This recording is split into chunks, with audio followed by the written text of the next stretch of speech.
पुण्यामधील चाकण एमआयडीसी मधले रस्ते पाहणीच्या नंतर एकनाथ शिंदे आणि उदय सामंत यांनी घेतली बैठक। उद्योजक आणि शासकीय अधिकारी लोकप्रतिनिधींना शिंदेंच्या सूचना। यावेळेला ठाकरेंच्या शिवसेनेचे आमदार बाबाजी काळे यांची देखील उपस्थिती। साताऱ्यामधून लक्ष्मण हाकेंची भुजबळांवर टीका। जिल्हा परिषदेच्या भरती प्रक्रियेमध्ये ओबीसींची स्थिती पाहावी, हाकेंचं आव्हान। 1 सप्टेंबरचा जीआर रद्द करूनच नेत्यांनी भेटायला येण्याची सरकारकडे मागणी। नांदेडचे पालकमंत्री अतुल सावे टक्केवारी घेऊन कंत्राटदाराला कामं देतात, शिवसेना शहर प्रमुखाचा आरोप। मंत्री संजय राठोड यांच्याकडे केली तक्रार। शिवसेना भाजपमधला वाद पुन्हा एकदा चव्हाट्यावर। दिल्लीमध्ये 24 आणि 25 ऑगस्टला होणार सिक्युरिटी स्ट्रॅटेजी कॉन्फरन्स। गृहमंत्री अमित शहांच्या नेतृत्वातील 850 सुरक्षा दलामधील अधिकारी देखील उपस्थित राहतील। पुण्याच्या कापूरहोळ गावाजवळच्या पुणे-सातारा महामार्गावरती रास्ता रोको आंदोलन। प्रस्तावित भोंगवली सबस्टेशन आणि 765 केव्ही टॉवर लाईनच्या विरोधात स्थानिकांचं आंदोलन। आंदोलनामध्ये खासदार सुप्रिया सुळेंची उपस्थिती। जळगावमधल्या नेरी नाका स्मशानभूमीजवळ जनरेटर दुकानामध्ये चोरीचा प्रयत्न। अज्ञात महिलांकडून सीसीटीव्हीची तोडफोड। एक महिला पोलिसांच्या ताब्यात। कचरा वेचण्याच्या बहाण्यानं ही महिला आल्याचा संशय आहे। भंडाऱ्याच्या तुमसर शहरामध्ये चोरट्यांचा धुमाकूळ। 2 घरांमधून सोनं चांदीसह 15 लाखांचा मुद्देमाल लंपास करण्यात आला। चोरट्यांच्या विरोधामध्ये गुन्हा दाखल करण्यात आलाय। सीसीटीव्हीच्या आधारे शोध सुरू आहे।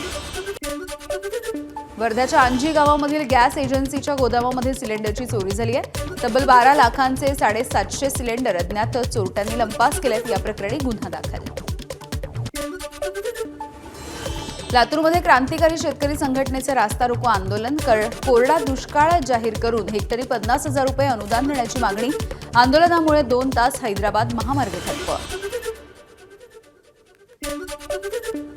सोलापूरच्या माढ्यामधील तुळशीसह परिसरामधील गावांना भर पावसाळ्यामध्ये पाणी टंचाईचा सामना करावा लागतोय। टँकरवरती तहान भागवली जाते। शेती पशुधन संकटात आहे, तर 300 पेक्षा अधिक तरुणांचं लग्न हे पाण्याच्या अभावी रखडलंय। सांगलीमधील छत्रपती शिवाजी महाराज क्रीडांगणाची स्वच्छता मोहीम। बिरनाळे फाउंडेशनचा उपक्रम। हजारो विद्यार्थ्यांचा सहभाग। मोहिमेसाठी 14 लाखांचा फंड। बीडच्या परळीतील वैजनाथ मंदिरामध्ये विशेष दर्शन पाससाठी डिजिटल पेमेंट सुरू करण्याची भाविकांची मागणी आहे। विशेष दर्शन पाससाठी केवळ रोख रक्कम स्वीकारली जाते। भाविकांची भटकंती होतीये, त्यामुळे सुविधा उपलब्ध करून देण्याची मागणी। सांगलीच्या भिलवडीमध्ये होड्यांच्या शर्यतीचा थरार। कृष्णा नदी घाटावरती पारंपरिक होड्यांची शर्यत बघण्यासाठी परिसरामधील नागरिक, जलक्रीडा प्रेमी तसंच नदीकाठच्या गावांमधून देखील मोठी गर्दी होते। मसुरी देहरादून मार्गावरती पावसामुळे पुन्हा एकदा रस्ता खचलाय। रस्त्यावरचा ढिगारा काढल्याच्या नंतर रस्ता पूर्ववत, मात्र अवजड वाहनांवरती बंदी कायम आहे। तर प्रशासनाकडून नागरिकांना खबरदारीचं आवाहन। काश्मीरमधल्या शॉपियान, अनंतनाग आणि पुलवामा जिल्ह्यांच्या काही भागांमध्ये गारपीट आणि मुसळधार पाऊस। रस्ते आणि शेतामध्ये गारांचा थर। गारांचा पाऊस झाल्यामुळे वाहतुकीचा खोळंबा।